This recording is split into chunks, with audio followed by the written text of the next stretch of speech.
What is up, guys? My name is Jason Ankin and this is my YouTube channel, and in today's video I'm going to do another book review, and I'm going to be covering one of my favorite, if not my favorite, personal development book of all time, Psycho-Cybernetics by Maxwell Maltz.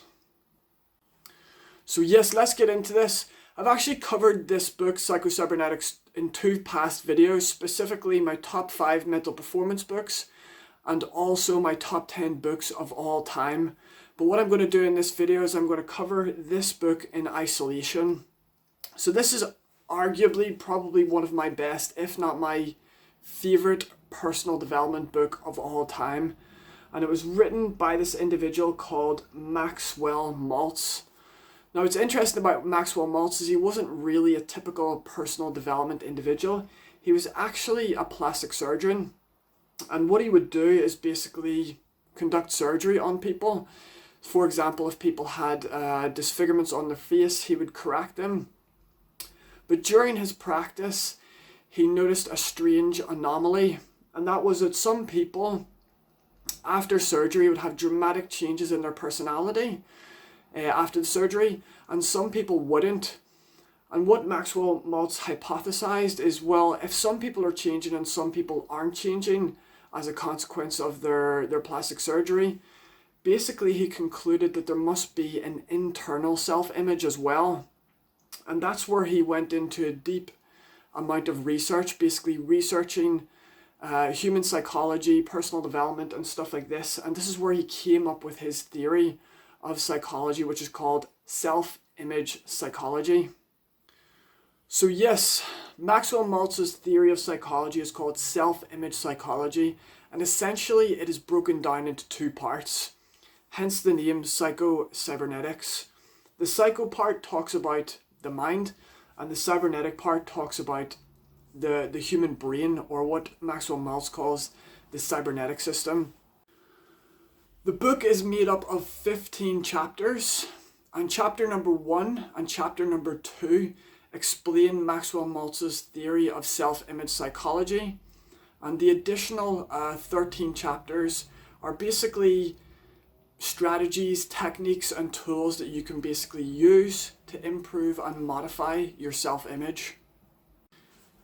So yes, like I mentioned, Maxwell Maltz's theory of self-image psychology is broken down into two parts. The first part is what he calls the self-image, and the second part is called the cybernetic system. He talks about the self-image in chapter number 1. What I'm going to do is I'm actually going to read a section of chapter number 1, and it is a small little paragraph that basically explains his theory of what the self-image is. It's in page number 2, it's in an essay called Your Key to a Better Life. So it starts off like this. The most important psychological discovery of this century is the discovery of the self-image. Whether we realize it or not, each of us carries about with us a mental blueprint or picture of ourselves. It may be vague and ill-defined to our conscious gaze. In fact, it may not be consciously recognizable at all. But it is there, complete down to the last detail. This self-image is our own conception of the sort of person I am. It has been built up from our beliefs about ourselves, but most of these beliefs about ourselves have unconsciously been formed from our past experiences, our successes and failures, our humiliations, our triumphs, and the way other people have reacted to us, especially in early childhood. From all of these, we mentally construct a self, or a picture of ourself. Once an idea or belief about ourselves goes into this picture, it becomes true. As far as we are personally concerned, we do not question its validity, but proceed to act upon it just as if it were true. And it goes on to explain, this self-image becomes a golden key to living a better life because of two important discoveries. The first important discovery is all your actions, feelings, behaviors, even your abilities are always consistent with your self-image.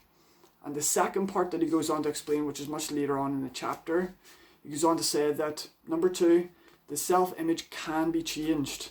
Numerous case histories have shown that one is never too young nor too old to change his self-image and thereby start to live a new life. And what he's basically explaining about this is that over a period of your lifetime, you've formulated this conception of yourself. And it's basically the accumulation of all of your beliefs, your values, your experiences, the things that you like, the things that you dislike. And basically what he's saying is your self-image will essentially determine your results in your life. As he says, it will determine how you feel, it will determine how you act, and it will determine how you behave in the world and ultimately determine your conditions. And then he goes on to say that the self-image can actually be modified. So if you have a bad self-image, it would probably be a good idea for you to try and modify or eradicate some of those problems. Now, obviously, if you have a healthy self-image, then you're going to reap the benefits of that self-image, because it's going to bleed into everything that you do in a day-to-day life. The second part of Maxwell Maltz's theory is covered in chapter number 2, the discovery of the success mechanism within you. And in this part, he basically talks about how the brain is very akin to a computer. And it basically operates programs that have been developed over a lifetime. So for example, this is how he combines the self-image with his theory of the cybernetic brain. Your self-image basically acts like a program. You could consider it a form of software that goes into the hardware of your brain. And again, what I'll do is I'll read a little bit from the actual book to explain roughly what is meant by this idea. So this is in chapter number 2, the little essay called How Your Success Mechanism Works. So it says, you're not a machine, but new discoveries in the science of cybernetics all point to the conclusion that your physical brain and nervous system make up a servo mechanism which you use, and which operates very much like an electronic computer, a mechanical goal-seeking device. Your brain and nervous system constitute a goal-striving mechanism which operates automatically to achieve a certain goal, very much as a self-aiming torpedo or missile seeks out its target and steers its way to it. Your built-in servo mechanism functions both as a guidance system to automatically steer you in the right direction to achieve certain goals, or make correct responses to environment, and also as an electronic brain which can function automatically to solve problems, give you needed answers, and provide new ideas or inspirations. So this is the idea that your self-image will basically be like a program for your brain, and there is kind of this belief that 95% of your behavior is automatic and is controlled by the unconscious. Well, he's saying if your self-image is faulty, then you're going to be unconsciously doing things that are going to be detrimental. You're going to be putting yourself in situations that are actually causing you more problems than good. And he says, well, what you can do is you can basically modify this self-image, modify your results by modifying your self-image.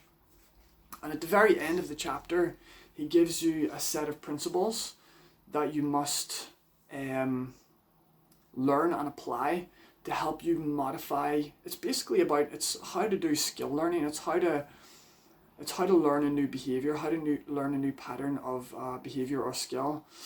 And he says you do need to be familiar with the following, however, because having memorized them, they will throw new light on what is to follow. And he gives 5 principles to the cybernetic system. He says your built-in success mechanism must have a goal or target. Number 2, the automatic mechanism is teleological, that is, it operates or must be orientated towards end results. So you must give it an end goal. 3, do not be afraid of making mistakes or a temporary failure. All servo mechanisms achieve a goal by negative feedback or by going forward, making mistakes and immediately correcting course. And then he says number 4, skill learning of all kinds is accomplished by trial and error. And then lastly, you also must trust your servo mechanism.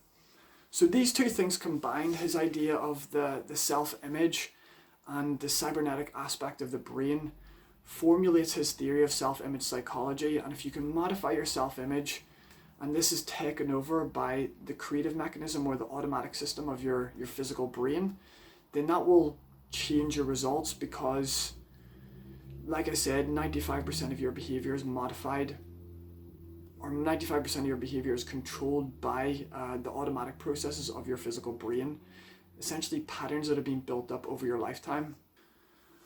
And yes, so after Maxwell Maltz has covered his theory of self-image psychology, he then goes on. The final 13 chapters cover all of the strategies, techniques, and tools that you can use to basically modify and adjust your self-image. I'm not going to be able to give this enough time and attention, because in reality I could do a video for each chapter of this book. There's so much information in it. So what I'm quickly going to do is I'm just going to run through roughly what each chapter is talking about, the different techniques. So chapter number 3 is talking about mental rehearsal. It's talking about using visualization to modify your self-image. Chapter number 4 is talking about relaxation techniques. Chapter number 5 brings in things like critical thinking to help you modify personal beliefs and stuff like this. Chapter number 6 is teaching how to relax while you work so you can get the best out of your mechanism, your success mechanism. Number 7, he's focusing on how to improve, how to acquire the habit of happiness. Chapter number 8 talks about the success personality type. Number 9 talks about the failure personality type. Number 10 talks about how to remove emotional scars. Number 11, how to unlock and disinhibit your personality to make you more sort of free and open, being able to sort of have more like social confidence and kind of feeling disinhibited around people. Number 12 is do yourself tranquilizers that can bring you like peace of mind. Number 13 is how to turn crisis into a creative opportunity. Number 14 is how to get that winning feeling. And number 15 is how to have more years to your life and more life to your years. Out of these here, my favorite 2 chapters, I think the most important techniques within this book are most definitely the first 3 chapters, using mental rehearsal, using relaxation techniques, and also using critical thinking. Because with these here, you can more or less modify your self-image with these 3 tools. All of the other tools that he recommends is just overkill. You're just getting way more than you actually need. Personally, my favorite chapter of the whole book is actually chapter number 14, how to get that winning feeling. And the reason why I like this chapter is because it's teaching you how to develop confidence, how to be self-confident in what you do, so that if you're about to participate in something, that you go into that situation feeling confident and feeling ready. And I notice from my own experience, when I have a high degree of confidence before I do something, it usually turns out well, and that's usually as a consequence of past preparation. So if I've prepared well, I usually go into anything that I'm doing with confidence, and this chapter goes over that and explains how that's done. So that's my basic overview of this book complete. The reason why I wanted to cover this book is because I consider it very, very important. This is by far my number 1 personal development book that I use, and this helped me get my degree, so it did, and it helped me win martial arts tournaments and stuff like that. I've used these techniques. I have a degree in sports and exercise science, so I've studied degree level sports and exercise psychology, so I know that the stuff that he's talking about in this book is legit, because I've studied it at a degree level. And I wanted to cover this book because I really, really like it. But the thing is, I'm not doing this book enough justice in a short sort of 10-15 minute video. In reality, I could do a 10, 15, 20, 30 minute video on each chapter. But I decided just to give a quick overview, and I can start to talk about this more in depth or more in detail in the future. Another thing that I want to cover about stuff like this is that there is this kind of stigma around psychological training that I think is a kind of immature. I mean, a lot of people who want to improve their health and fitness know it's really smart to go to the gym and start working out, or do running, or go swimming, or take up a fitness class. But when it comes to mental training, people get a little creeped out. They usually think that there's something wrong with you. Why are you doing mental training? Is there something wrong with you? But that's not the way that I look at it. The way that I look at it is like, if you don't work out, if you don't go to the gym and work out, what happens to your body? Do you get more fit or less fit? And the answer is you get less fit. Well, apply that same logic to your mind. If you're not doing mental training techniques, is your mind going to get more mentally fit or less mentally fit? And the obvious answer is, if you're not training and conditioning your mind is going to get out of shape just the same way that your body is. So I really want to see the stigma behind sort of mental training and psychological training kind of fall away, because it's actually really beneficial. And a lot of people, it just includes things like goal setting, imagery, relaxation techniques, using things like positive self-talk, developing confidence. There's nothing wrong with these techniques. They've all been scientifically validated and proved to improve the health, function, and performance of the human mind. And I think a lot of people have a lot of stigma around mental training, when actually it's no more strange than going to the gym and working out to improve your physical health. So that's something I just wanted to mention, is that a lot of people have a lot of negative stigma around mental training. They think it's a little bit weird, and I kind of want that to end, because it doesn't make sense. You have a mind, you should know how to train it, and it's something like this book becomes the perfect program for helping you improve the health, function, and performance of your mind.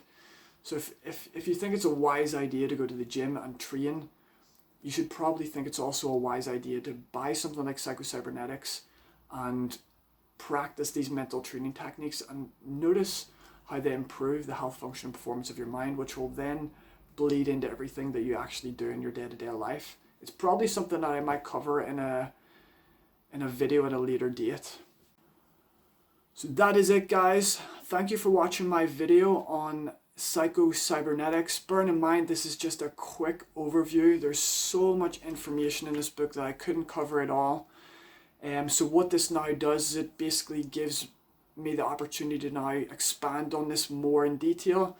I may even go in to do videos on individual chapters, or I may do videos on individual sentences or paragraphs within this book. There's a lot of information in this. I wouldn't be able to cover it in a single video. You could easily do a 45 to hour long video on each chapter to cover every specific thing, so I'm not going to go into that depth. But yes, guys, if you like, what I recommend that you do is go check out my playlists on my channel and have a look through the various different topics and videos that I put up. And if you like what you see, become a much appreciated subscriber. And again, thank you for watching, and I will see you next time. Bye.